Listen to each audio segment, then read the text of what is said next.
Assalamualaikum, salam sejahtera semua. Okey ya, video kali ini saya nak terangkan tentang jenis-jenis ataupun darjah-darjah keanjalan permintaan harga ya. Darjah-darjah keanjalan permintaan harga. Okey. Berdasarkan slide yang saya kongsikan ini, okey. Berdasarkan slide yang saya kongsikan ini, terdapat 5 jenis darjah keanjalan permintaan harga, iaitu anjal, di mana nilai keanjalannya lebih daripada satu.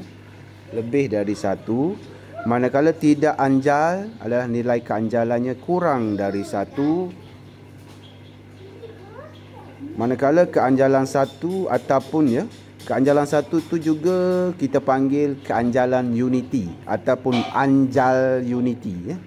Anjal unity.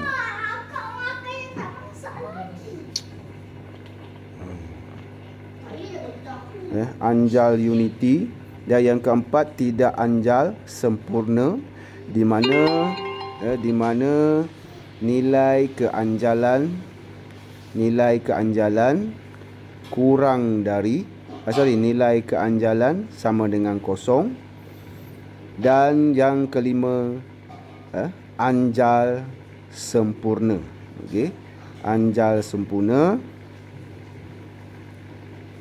iaitu nilai keanjalannya adalah infinity ya.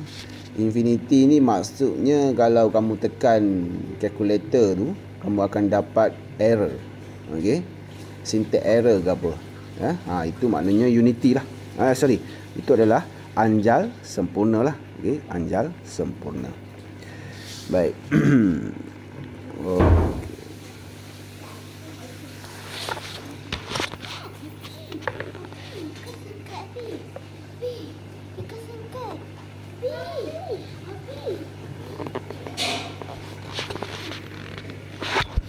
Okey, seterusnya kita lihat satu persatu. Okey, satu persatu. Ini adalah gambar rajah yang menunjukkan keanjalan permintaan yang bersifat anjal ya. Keanjalan permintaan yang bersifat anjal di mana? Okey, di mana kalau kita lihat rajah ini, peratus perubahan kuantiti diminta lebih besar daripada peratus perubahan harga.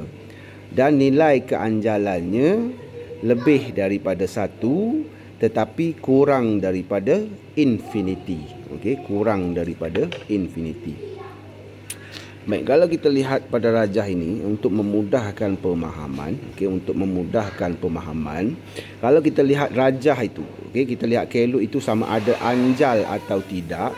Kamu lihat kawasan yang berwarna merah ini, kalau kawasan yang berwarna merah ini lebih besar daripada kawasan yang berwarna biru ini, bermakna ia adalah anjal.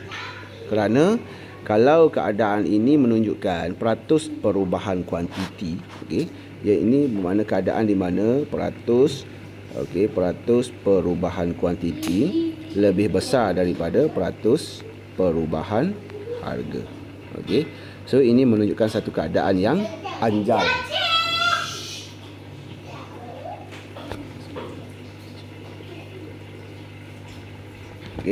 Nilai keanjalan yang anjal. Yang kedua, ini adalah gambar rajah yang menunjukkan keadaan yang tidak anjal,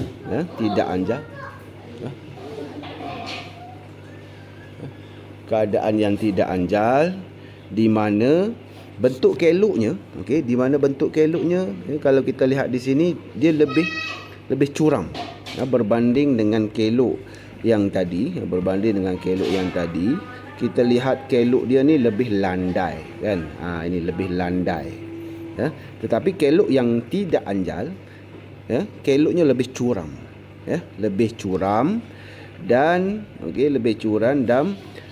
peratus perubahan kuantitinya lebih kecil ataupun peratus perubahan harganya lebih besar daripada peratus perubahan kuantiti. Okey, kalau kita lihat penerangannya dekat sini, ya, peratus perubahan kuantiti diminta lebih kecil daripada peratus perubahan harga, ataupun peratus perubahan harga itu lebih besar daripada peratus perubahan kuantiti diminta.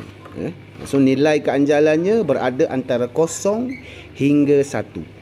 0.9, 0.5, 0.7, 0.1, ya. Itu semua nilai-nilai keanjalan permintaan yang tidak anjal, ya. Yang tidak anjal. Okey. Baik, jadi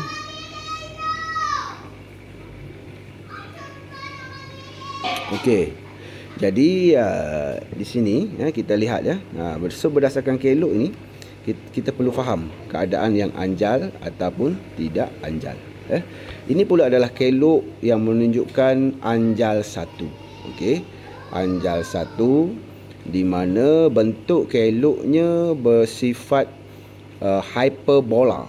Bentuk keloknya bersifat hyperbola. Anjal 1 ni juga biasanya setengah buku tu dia tulis anjal unity. Okey, anjal unity. Ya. Jadi berdasarkan rajah ini, peratus perubahan kuantitinya sama saiz, ya, sama besar dengan peratus perubahan harga. Okey, sama. Okey, sama dekat sini kita tulis. Okey, so nilai keanjalannya sama dengan 1 lah. Okey, sama dengan 1. Dan ini adalah bentuk kelok yang bersifat anjal sempurna.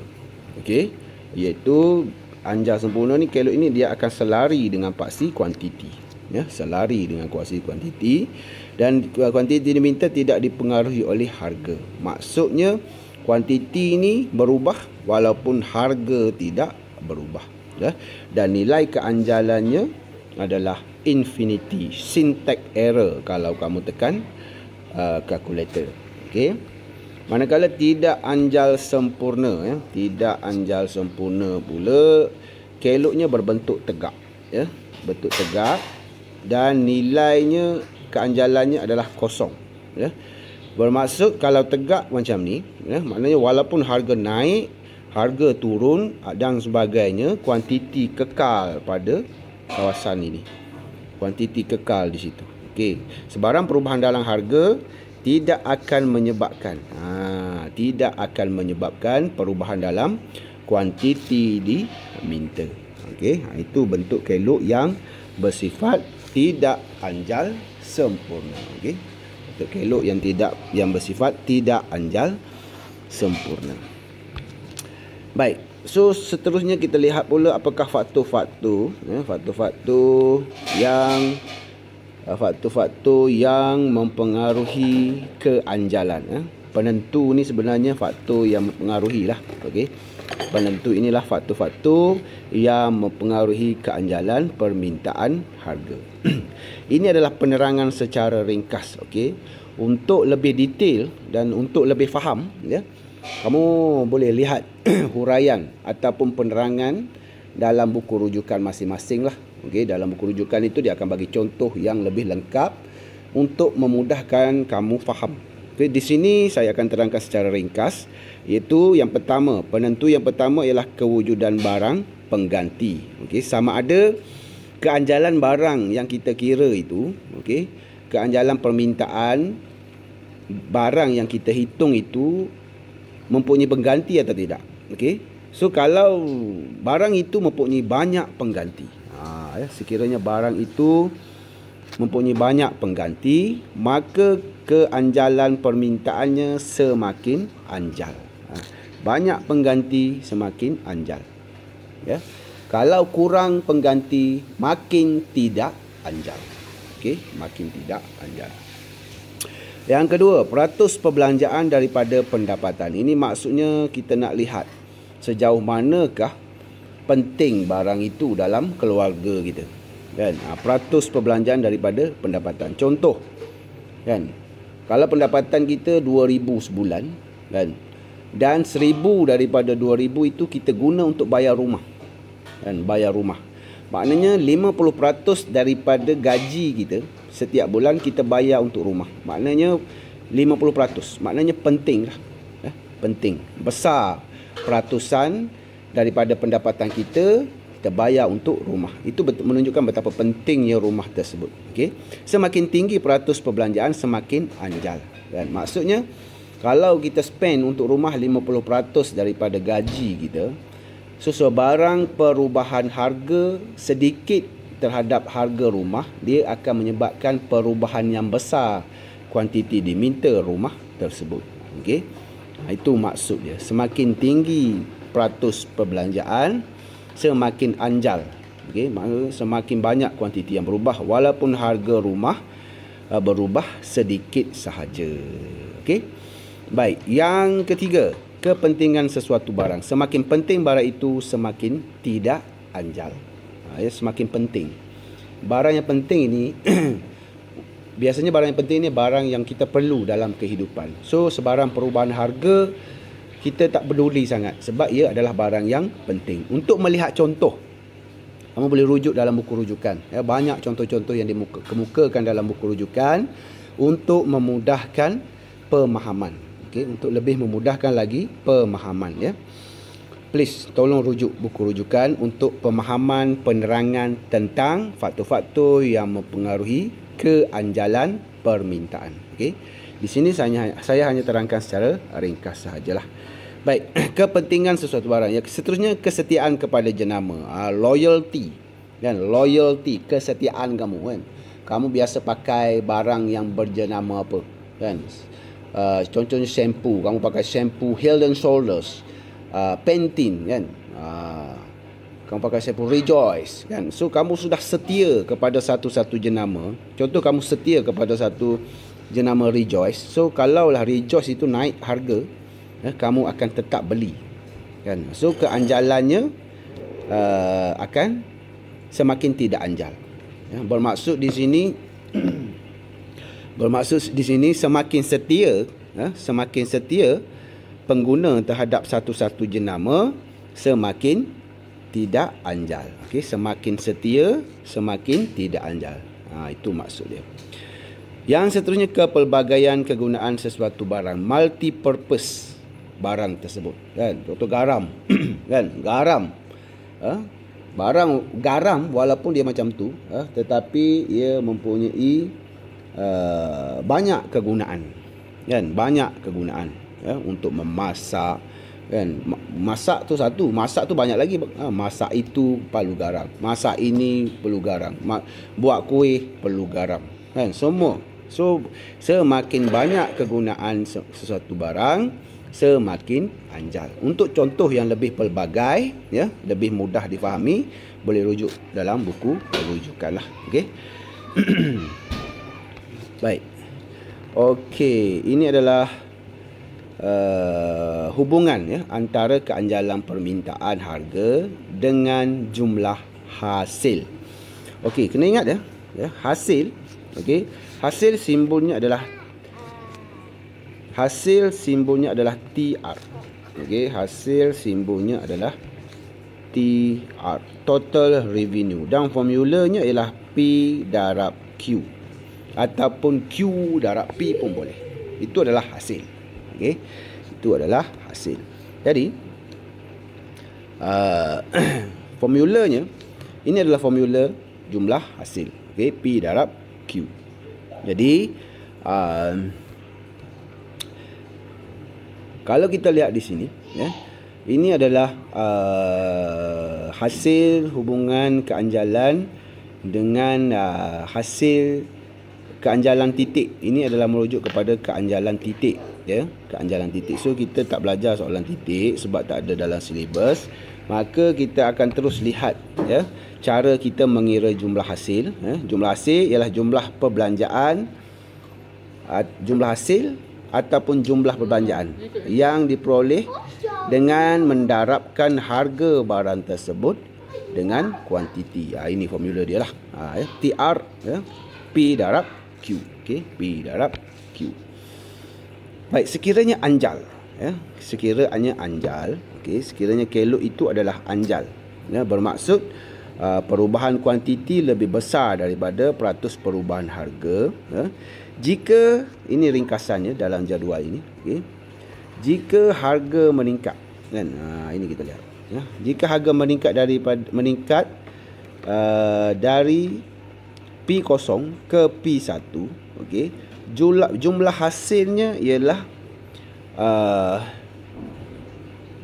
OP1 AQ1, ya. OP1 AQ1. Itu adalah jika harga meningkat. Ataupun ini adalah kawasan. Ataupun kalau kita nak kira, terus je darab, okey, terus je darab P1 ini, okey, darab P1 ini dengan Q1. Okey, kalau ada nombor di sini, ya. Terus je darab P1 dengan Q1, kita akan dapat jumlah hasilnya. Okey. TR berkurang sebab pertambahan TR, okey, iaitu P0 P1 AC, ya. P0 P1 AC, okey, AC lebih kecil daripada pengurangan. Okey, maksudnya di sini macam ni tau. Maksudnya kawasan ini, ya, kawasan ini kita tengok perbezaan saiz dia. Kita lihat perbezaan saiz kawasan ini, okey, okey, dengan saiz kawasan ini, kan? So kita tandakan di sini A dan kita tandakan di sini B. Okey, kita tandakan di situ. Semula. Kita tandakan di sini A, kita tandakan di sini B. Okey. So dalam rajah ini, dalam rajah ini kita dapati B lebih besar daripada A. B itu ialah kawasan B itu ialah kawasan kehilangan hasil. Okey. Kawasan B itu ialah kawasan kehilangan hasil akibat kenaikan harga ini. Okey. Yang kedua, A pula adalah kawasan pertambahan hasil. Okey, A pula ialah kawasan pertambahan hasil akibat daripada peningkatan harga tersebut. Tapi oleh kerana kehilangan lebih besar daripada pertambahan, maka jumlah hasil yang disimpulkan di sini ialah jumlah hasilnya berkurang kerana pertambahan hasil lebih kecil daripada pengurangan hasil, iaitu yang ditunjukkan kawasan B itu ialah kehilangan hasil, A itu adalah pertambahan hasil akibat kenaikan harga. Okey, faham, ya? Dan yang kedua, sekiranya harga jatuh pula, kan? Ya, sekiranya harga jatuh, ya, daripada P0 ke P1, kan? Sekiranya harga jatuh daripada P0 ke P1, kes pula lain. Kalau harga jatuh, kita dapati kawasan ini, okey, kawasan ini adalah kawasan kawasan ini adalah kawasan pertambahan hasil. Okey, mana kawasan ini kawasan pengurangan hasil. Ini in case, okey, ini katakan ini adalah A dan ini adalah B. Okey, B itu adalah kawasan kehilangan hasil dan A adalah kawasan kehilangan hasil, manakala B kawasan pertambahan hasil. Ini in case soalan jika harga turun. Okey, harga turun. So kita dapati pertambahan hasil lebih besar, iaitu B lebih besar daripada A. So pertambahan lebih besar daripada pengurangan hasil, maka disimpulkan di sini jumlah hasil meningkatlah sebab pertambahan hasil lebih besar daripada pengurangan hasil. Okey, ini contoh bagi kelok permintaan yang anjal. Ya, kena ingat tu, ya, kelok permintaan yang anjal. So kita boleh simpulkan bahawa kalaulah, okey, kita boleh simpulkan bahawa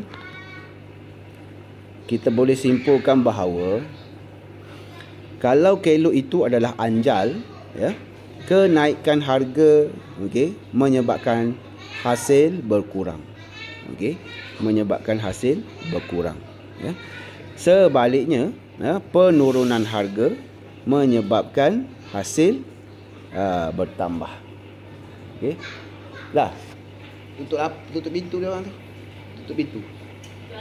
Tutup pintu dia orang. Okey. Okey, ini adalah in case keluk adalah anjal ya. Keluk adalah anjal. Kita boleh simpulkan di sini bahawa saya ulang sekali lagi, kita boleh simpulkan di sini bahawa jika keluk permintaan itu adalah anjal, penurunan harga akan menambah hasil, peningkatan harga akan mengurangkan hasil, jumlah hasil. Okey. Baik. Selain itu, yang kedua ialah bila keluknya adalah tidak anjal. Okey. Tidak anjal di sini maksudnya keluknya adalah lebih curam. Okey, lebih curam. Lebih curam. Ini adalah keluk yang tidak anjal.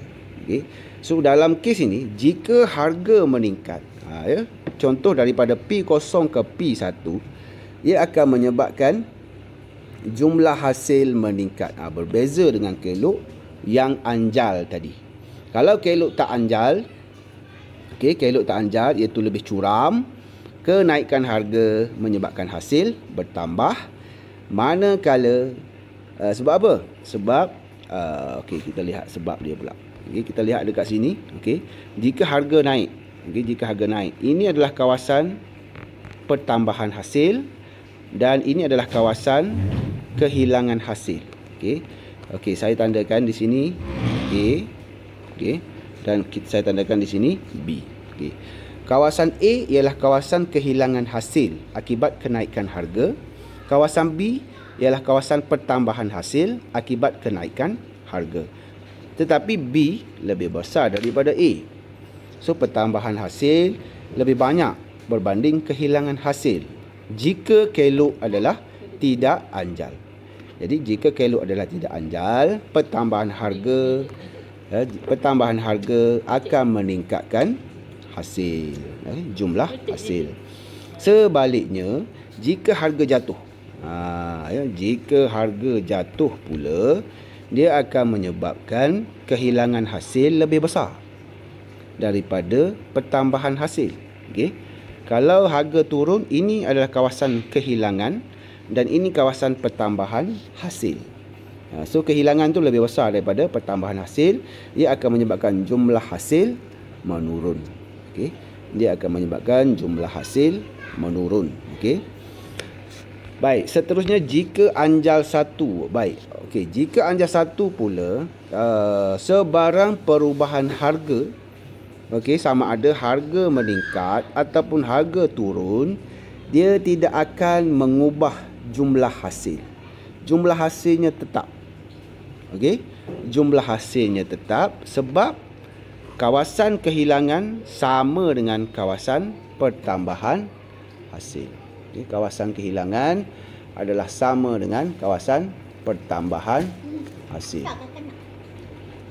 Kawasan pertambahan hasil. Maknanya saiz kawasan ini sama saiz saja, sama besar saja dengan kawasan peratus perubahan kuantiti. Iaitu peratus perubahan Q sama dengan peratus perubahan P. Sama saja. So kalau anjal satu, perubahan harga tidak akan mengubah jumlah hasil. Tetapi kalau barang itu bersifat tidak anjal, sebab itulah barang yang bersifat tidak anjal, firma akan menaikkan harga untuk meningkatkan hasil.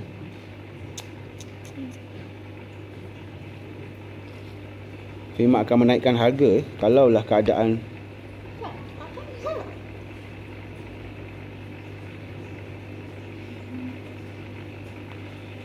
sekiranya barang itu adalah bersifat tidak anjal seperti ini. Bersifat tidak anjal seperti ini, strategi firma dia akan menaikkan harga. Sebab dia tidak anjal. Walaupun harga naik banyak, kuantiti yang berkurang sedikit saja. Kuantiti diminta berkurang sedikit saja. Itu sifat barang yang tidak anjal. Itu adalah sifat barang.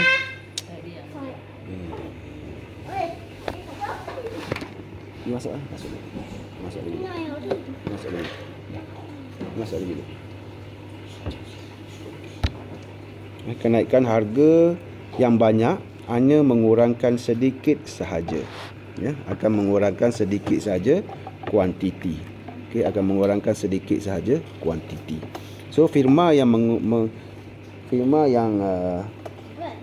yang menjual barang yang bersifat tidak anjal ini, mereka akan meningkatkan harga untuk menambahkan hasil. Tetapi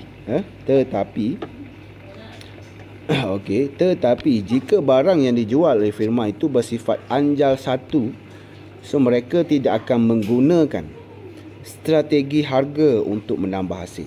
Mereka tidak akan menggunakan strategi harga untuk meningkatkan hasil. Kenapa? Sebab strategi harga ini tidak akan membuahkan hasil. Harga meningkat ke, harga menurun ke, tidak akan meningkat ataupun mengurangkan hasil. Dia akan mendapatkan hasil yang tetap. Okey, dia akan mendapat hasil yang tetap dan sama sahaja, ya. Baik. Okey, seterusnya, okey, itu anjal satu lah. Okey, anjal satu. Baik. Itu sajalah berkaitan dengan keanjalan, ya. Berkaitan dengan keanjalan. Hubungan keanjalan dengan hasil. Okey. Yang dibincangkan hanya anjal, tidak anjal dan anjal satu sahaja untuk melihat hubungan dengan hasil. Untuk melihat penerangan yang lebih jelas, yang lebih detail, kamu boleh rujuk buku rujukan untuk lebih faham tentang konsep hasil dengan keanjalan, dan yang kedua untuk melihat faktor-faktor yang menentu keanjalan permintaan harga. Okey. Berkaitan dengan keanjalan silang ini, saya akan teruskan dalam video yang akan datang. Okey. Itu saja, terima kasih. Assalamualaikum, salam sejahtera.